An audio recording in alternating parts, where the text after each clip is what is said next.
SIGGRAPH committee, which accepted the paper, it was like this big scandal. Are they allowed to do that? There was no rule.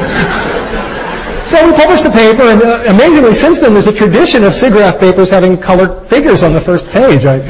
So I've changed the world in a small way. And then at the end of my 6 months, they came to me and they said, "You want to do it for real? You can stay."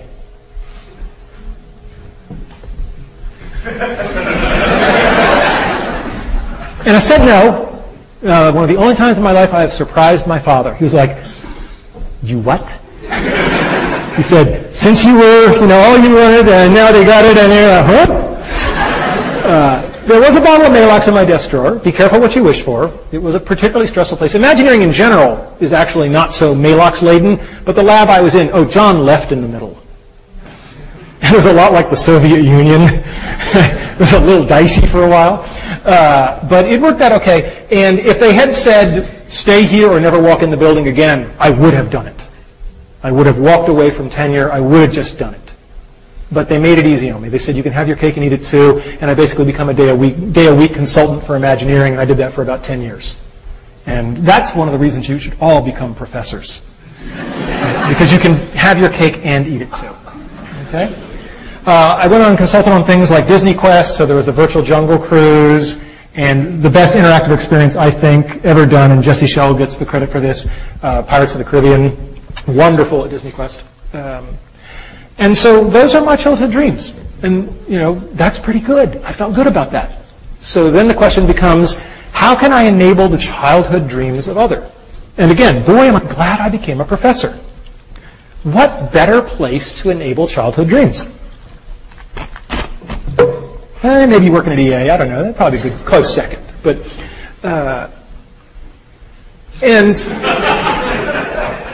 this started in a very concrete realization that I could do this. Because a young man named Tommy Burnett, when I was at the University of Virginia, came to me, was interested in joining my research group. And we talked about it. And he said, "Oh, and I have a childhood dream." Well, it gets pretty easy to recognize them when they tell you. And I said, "Yes, Tommy, what is your childhood dream?" He said, "I want to work on the next Star Wars film."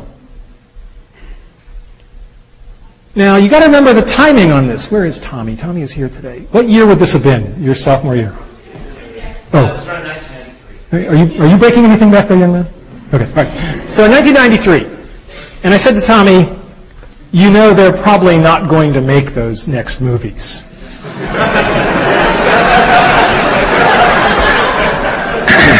And he said, "No, they are."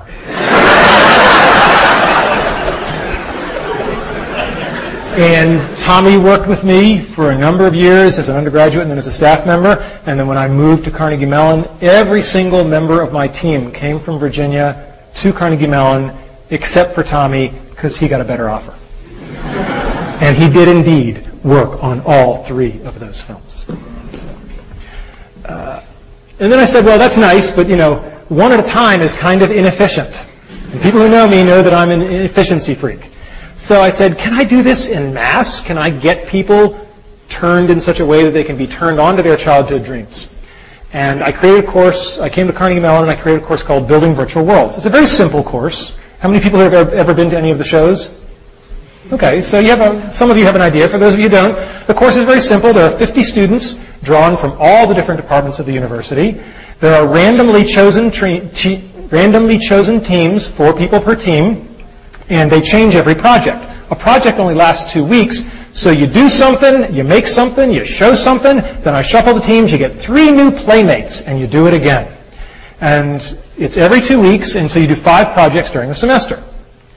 The first year we taught this course, it is impossible to describe how much of a tiger by the tail we had. I was just running the course because I wanted to see if we could do it. We had just learned how to do texture mapping on 3D graphics, and we could make stuff that looked half decent, but we were running on really weak computers by current standards.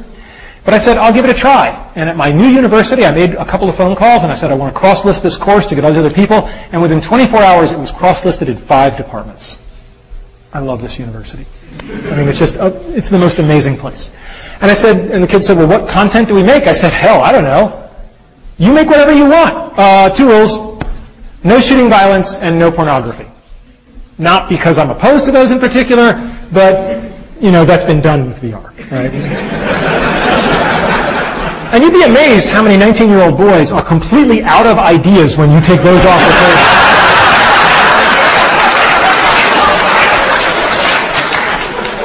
Anyway, so I taught the course. The first assignment, I gave it to them. They came back in 2 weeks, and they just blew me away.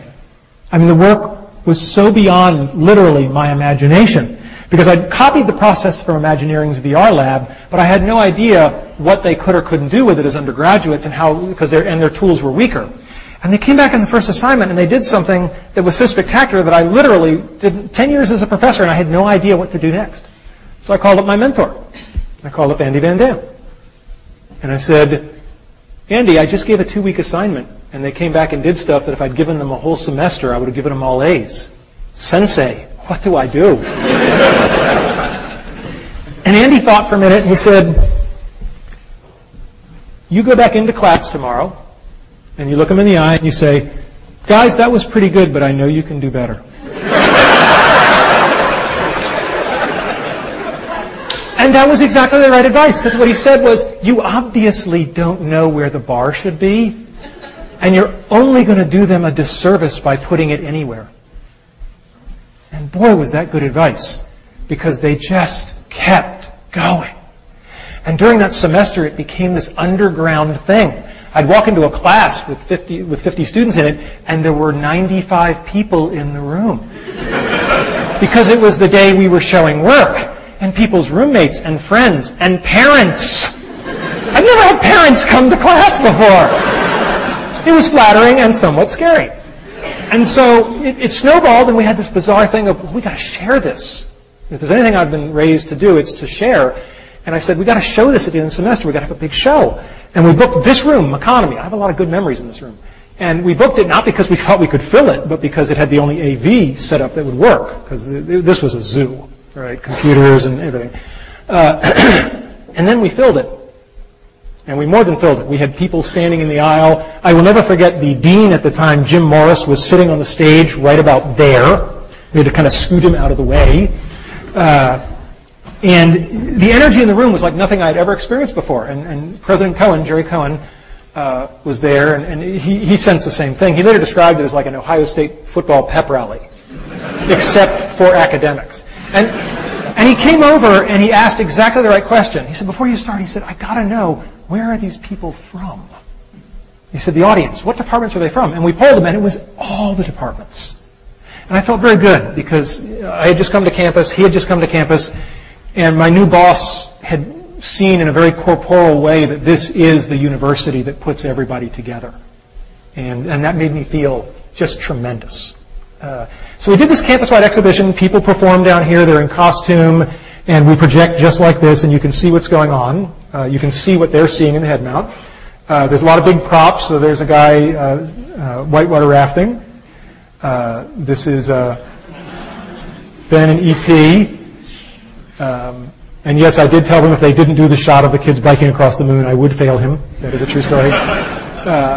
And I thought I'd show you just... So I thought I'd show you just one world. And if we can get the lights down, if that's at all possible. No. Okay, that means no. All right. All right, we'll just do our best then. Oh, hello there. I'm lonely. Make me a world. Make me